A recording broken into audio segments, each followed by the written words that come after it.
The ceasefire is over.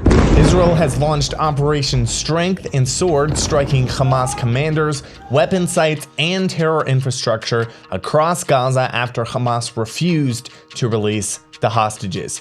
The IDF is expanding its offensive with airstrikes and ground operations, while the Houthis threaten escalation and attack U.S. ships. Meanwhile, the U.S. continues striking Yemen as regional tensions are escalating. Let's get into it. I'm Justin Hilton, and this is the Israel Guys.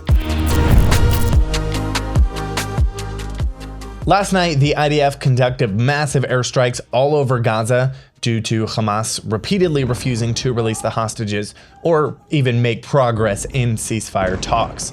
The IDF is calling this latest operation in Gaza Operation Strength and Sword. The Prime Minister's office said this, quote, "This follows Hamas's repeated refusal to release our hostages, as well as its rejection of all of the proposals it has received from U.S. Presidential Envoy Steve Witkoff and from the mediators." It went on to say that the IDF is, quote, "attacking targets of the Hamas terrorist organization throughout the Gaza Strip in order to achieve the objectives of the war as they have been determined by the political echelon, including the release of all of our hostages, the living and the deceased. Israel will from now on act against Hamas with increasing military strength." And this is true. Hamas has been given many chances, too many if you ask me, and every time they've decided not to cooperate at all with either Israel or U.S. mediators. An Israeli official said the series of preemptive strikes targeted mid-ranking military commanders, leadership officials, and terrorist infrastructure belonging to the Hamas terrorist organization. The official said the military offensive will continue as long as necessary and will expand beyond airstrikes. Dozens of targets were chosen based on Hamas' readiness to execute terror attacks and build up and rearm its forces. In the strikes, at least 10 senior Hamas leaders were taken out as well. It looks like as of this morning, also the IDF tanks have started attacking various targets in the Gaza Strip. Also this morning, the IDF issued evacuation warnings to Palestinians residing on the edges of the Gaza Strip, hopefully with the intention of expanding the offensive.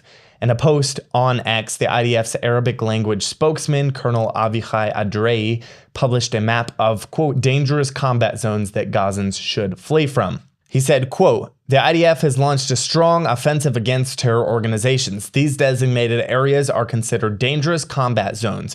For your own safety, you must evacuate immediately to known shelters in western Gaza City and in Khan Yunis." Remember, that's translated from Arabic. He also warned that remaining in the areas marked on the map in red, quote, "puts your lives and the lives of your family members in danger." So yes, once again, proving that Israel cares much more about the civilians of Gaza than Hamas does. White House Press Secretary Caroline Leavitt said that Israel had consulted the Trump administration before launching this operation. Well, the Trump administration and the White House were consulted by the Israelis on their attacks in Gaza tonight. And as President Trump has made it clear, Hamas, the Houthis, Iran, all those who seek to terrorize not just Israel, but also the United States of America, will see a price to pay. All hell will break loose. And all of the terrorists in the Middle East, again, the Houthis, Hezbollah, Hamas, Iranian-backed terror proxies, and Iran themselves should take President Trump very seriously when he says he is not afraid to stand for law-abiding people. He is not afraid to stand up for the United States of America and our friend and our ally Israel. In a ridiculous, if not comical statement, Hamas blamed Netanyahu, quote, "and the Nazi Zionist occupation fully responsible for the repercussions of the treacherous aggression on Gaza and for the defenseless civilians and our besieged Palestinian people who are subjected to a brutal war and a systematic policy of starvation." Starvation? Really? Any starvation that is happening in Gaza is 100% the fault of Hamas and not Israel, who, as we've seen, very much cares about the civilians of Gaza and who has been sending in hundreds of trucks of humanitarian aid into the Gaza Strip only for it to be confiscated by Hamas. Hamas also called for the United Nations and the UN Security Council to urgently convene to adopt a resolution demanding Israel halt military operations and fully withdraw from Gaza, and for Muslim nations to back Palestinian resistance. We'll be right back with the rest of the show in just 1 second. But first, with the challenges Israel is facing, I want to share with you a way you can strengthen Jewish families on the front lines of the battle for the land. Blessed by Israel is a company that brings the amazing products of families in the biblical heartland to people around the world. From Israel to your doorstep, enjoy awesome products like coffee roasted to perfection by Agro Cafe, which, by the way, I drink every day here in the office, several kinds of delicious honey, jewelry, organic spices, and much, much more. All from wonderful, small, family-owned businesses in Israel's biblical heartland. Be a part of encouraging and investing in the people of Israel and enjoy high-quality products at the same time. Head over to blessedbyisrael.com, blessedbyisrael.com to purchase beautiful boutique products and make your impact today. Use the code INVEST for $5 off your first order at blessedbyisrael.com, or you can just click the link in the description below. As usual, there was widespread condemnation for Israel's attacks on Hamas.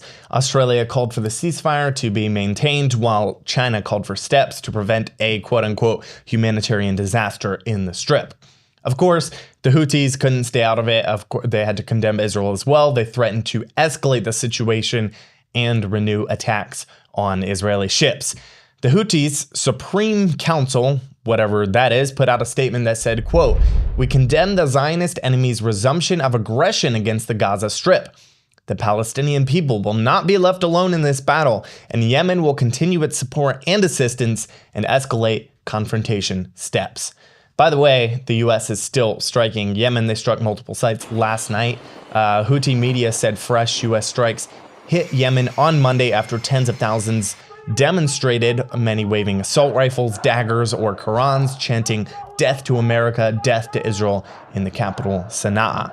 The Houthis said on Telegram that they had targeted the USS Harry S. Truman carrier group with missiles and drones, making the attack the third in the past 48 hours in the northern Red Sea. Now, a U.S. defense official, he said that the Houthis, quote, "continue to communicate lies and disinformation," and he added that the group is well known for false claims minimizing the results of our attacks while exaggerating the successes of theirs.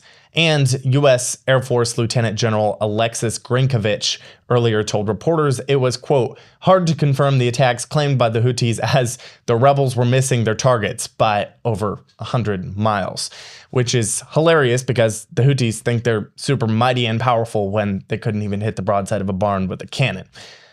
I think Iran is starting to get really scared, because they claimed that the Houthis were acting all on their own, you know, when they're striking ships and trying to hit American and Israeli ships, and that they have nothing to do with them at all. And even though Iran continually denies it, everyone knows that the Houthis are a direct proxy of Iran and that they get their funding and weapons from them.